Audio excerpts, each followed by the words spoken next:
Vous faites bien de suivre Télésud pour vous informer. Bienvenue dans cette édition du Journal des correspondants. On sera aujourd'hui en Guinée, au Cameroun et au Congo. Cette semaine, je vous parlerai sport, environnement, santé et innovation technologique. Direction tout de suite le Cameroun.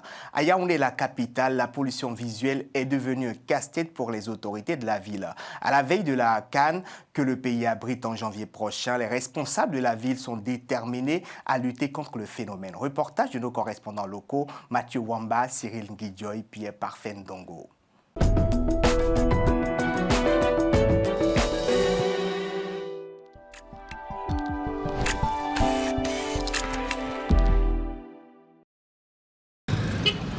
Petites annonces légales, affiches de manifestations publiques et tracts clandestins se disputent les façades des bâtiments publics et privés à Yaoundé.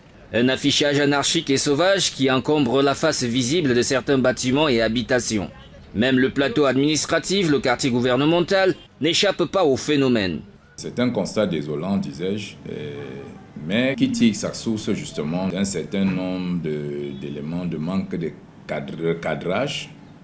Et je crois que dans les vastes chantiers que nous avons entrepris, tels que dans le cadre de la lutte contre le désordre urbain, nous allons frapper un point dans la foulée. À cela s'ajoute l'enchevêtrement anarchique des fils électriques, câbles téléphoniques et TV. Ce désordre urbain crée une pollution visuelle pour le touriste qui arrive à Yaoundé, mais surtout rend difficile le travail des autorités municipales à combattre l'incivisme en ville. Nous devons intégrer un certain nombre d'aspects, notamment les communes d'arrondissement qui devraient participer à la lutte de ce désordre urbain, les acteurs du secteur privé et même ceux-là qui ont besoin de la publicité, qui devraient intégrer le fait qu'il faut utiliser des canons adéquats et pour qu'on n'ait plus ces enfants qu'on utilise à tort et à travers et qui vont afficher sur des immeubles que nous demandons aujourd'hui, que ce soit que les couches de peinture soient retouchées. Outre les autorités, les professionnels de l'affichage et de la publicité en font les frais, car ils ont parfois du mal à exécuter certains contrats. Ces affichages sauvages entraînent un manque à gagner de plus d'1 milliard de francs CFA à la mairie centrale. Une concurrence déloyale est à cet effet imposée aux grandes régies qui dépensent d'énormes sommes pour exécuter des contrats, surtout en cette période de décembre où plusieurs églises de réveil organisent leur traversée vers le Nouvel An. Ces petites affiches clandestines foisonnent. Il y a les particuliers aussi. Certains gens dans les ministères qui viennent aussi pour certains tracts, surtout quand ils ont certains séminaires. Oui, donc tout le monde est client. Oui, il suffit d'avoir besoin et nous sommes là. Nous faisons un détour au quartier latin de Yaoundé, d'où partent ces affiches. Ici, les prestataires, propriétaires de petites imprimeries se frottent les mains, car très souvent sollicités par ces communicants, en rupture de ban avec la loi. Pour le nombre de clients, on ne peut pas vraiment déterminer parce que chaque jour vient avec son lot de problèmes, son lot de bonheur et de malheur. Si les populations subissent, les régies publicitaires, elles fulminent. Les autorités de la ville promettent donc une répression à la veille de la Coupe d'Afrique des Nations 2021. Le maire Luc Messiatana, dans sa rigueur habituelle, qu'on le sait, ne peut pas rester indifférent, comme d'ailleurs il a fait dans d'autres secteurs.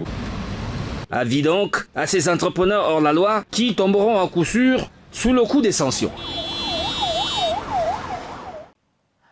Restons au Cameroun, toujours dans l'ambiance de la CAN Total Énergie. Comment se prépare le pays pour accueillir cette grande compétition continentale? Nos correspondants sur place ont sillonné quelques grandes artères de la capitale pour prendre le pouls des préparatifs. Retrouvons Chimène Baleba, Pierre Parfait Ndongo, Cyril Nguidjoy.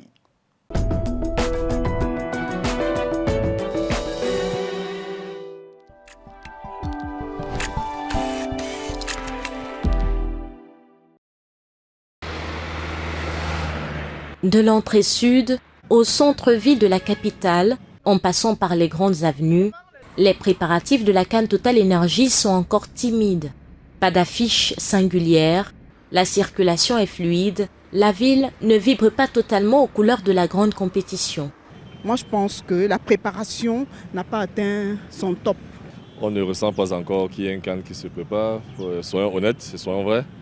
Mais nous savons quand même qu'elle va s'organiser. Pour moi, concrètement, l'effort y est, mais on devrait davantage en faire. Cependant, les Camerounais attendent cette période avec impatience.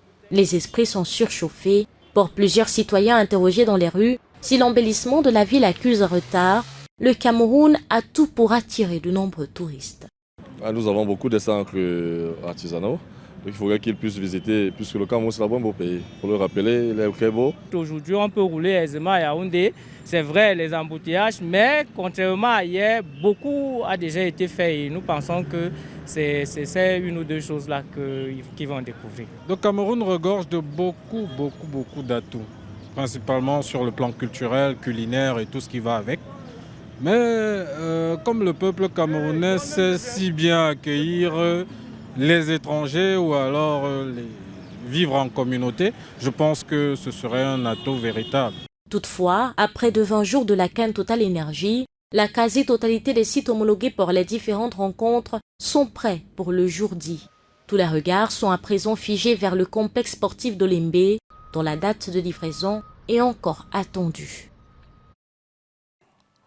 Parlons santé maintenant en République du Congo. L'hôpital général de Djiri, situé à quelques kilomètres de Brazzaville, a été mis en service mercredi dernier par le chef de l'État congolais Denis Sassou Nguesso. Officiellement ouvert au public, ce nouvel hôpital proposera aux patients 13 services cliniques et paracliniques, complétés par 5 services techniques d'appui nécessaires à la bonne prise en charge et au traitement des patients. Louis-Marcel Satou.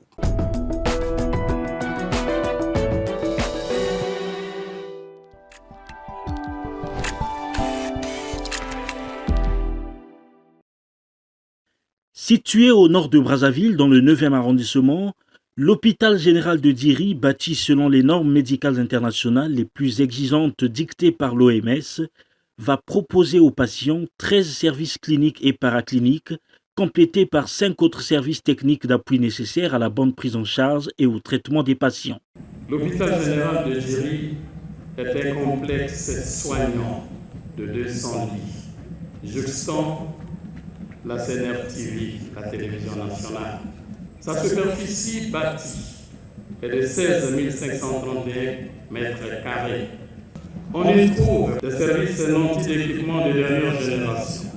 La mise en service de l'hôpital général de Djiri a pour objectif principal de rendre disponible au plus près des populations des soins de santé spécialisés et d'urgence de qualité. Avec l'augmentation du nombre d'hôpitaux généraux disposant de plateaux techniques performants et animés par un personnel compétent, la population bénéficiera des soins de santé de meilleure qualité et le Congo gagnera progressivement le pari de la diminution du nombre des évacuations sanitaires qui coûtent très cher à l'État. À noter que cet hôpital fait partie intégrante de la dynamique de construction des hôpitaux généraux dans les 12 départements du pays. Après la mise en service de l'hôpital de Djiri, le tour reviendra à l'hôpital général de Ngoyo à Pointe-Noire. Le complexe scolaire Antonio Agostino Neto de Brazzaville abrite désormais un poste de police avancé qui devrait permettre de lutter contre les violences perpétrées au sein de cet établissement. L'inauguration de ce poste a été faite par le ministre de l'Enseignement secondaire, Jean-Louis Monteau.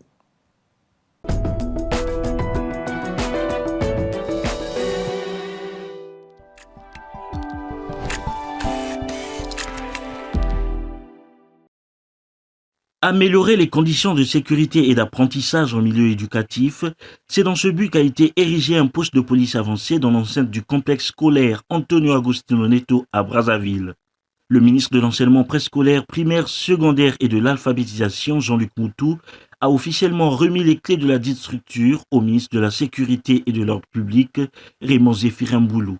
Au cours des mois passés, nous avons ainsi décidé de pouvoir construire ici cette infrastructure pour améliorer les conditions de sécurité et aussi améliorer les actions pédagogiques au sein de ces différents établissements ici installés. L'érection de ce poste de police est un énorme soulagement pour les autorités locales, les parents d'élèves ainsi que les apprenants, a souligné Priva Frédéric Ndeke, administrateur maire de Talangaï. La préoccupation de troubles à l'ordre public dans ces complexes scolaires était devenue pour la police et moi-même un casse-tête. C'est pour autant dire que vous venez de nous enlever une épine aux pieds. Cette initiative d'installation des postes de police sera pérennisée dans des grands établissements, a indiqué le garant de la sécurité et de l'ordre public, le ministre Raymond Zéphirin Boulou. Nous avons continué ensemble dans tous les grands établissements et on doit logiquement éradiquer toutes les violences au niveau des établissements scolaires. Notons que ce poste de police vient à point nommé éradiquer tout risque de violence entre élèves.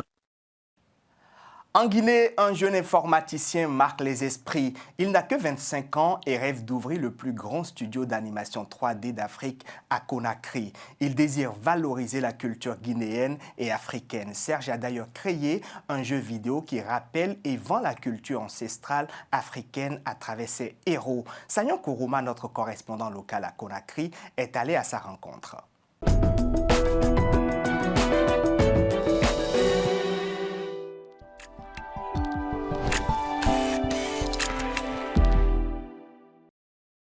On déplace. Comme tu le vois, c'est un processus où...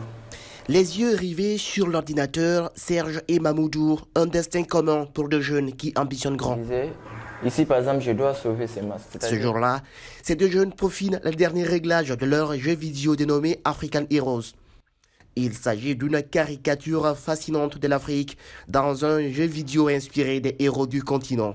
C'est qu'il y a beaucoup d'histoires que nous ne savons pas. Je suis désolé, mais quand par exemple nous tapons Afrique sur Google, on voit beaucoup plus tout ce qui est misère, la famine, les guerres. Donc il fallait changer ça. C'est comme si l'Afrique finalement n'a pas d'histoire en quelque sorte. Donc notre but c'est de reconstituer ces faits, mettre en avant nos héros, ce qu'ils ont fait à travers un scénario bien conçu. Bien conçu, mais surtout qui vend la culture ancestrale africaine à travers la technologie 3D. Donc, lui, c'est Soumoro Kanté. Ce matin-là, une conférence en ligne sur la place des jeux vidéo en Afrique francophone. Et à ses développeurs de jeux vidéo, Serge explique sa démarche, une démarche qui fait rêver. Là, nous avons reconstitué les îles, que ce soit les forêts, tout ce qui est Afrique.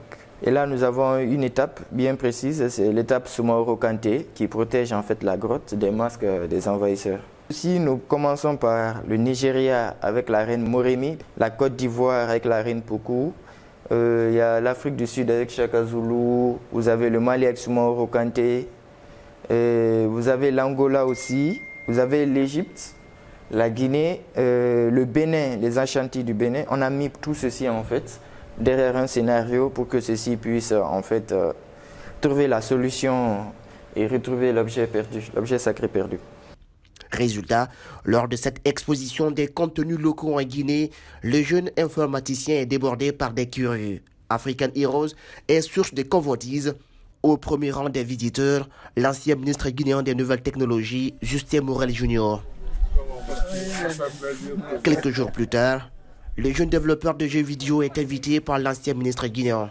JMJ est tout simplement séduit par les contenus originaux de l'artiste guinéen.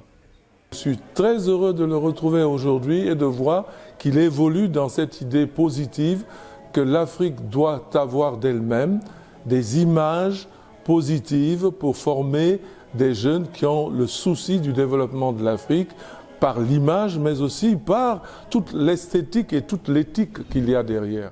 Serge et son ami Mamoudou, qui ont déjà brillé en Guinée avec 5 distinctions raflées en 3 ans sur le plan local, veulent conquérir le continent. Le duo, qui ambitionne valoriser la culture guinéenne et africaine à travers les jeux vidéo, veut bâtir à partir de Conakry le plus grand studio d'animation 3D en Afrique.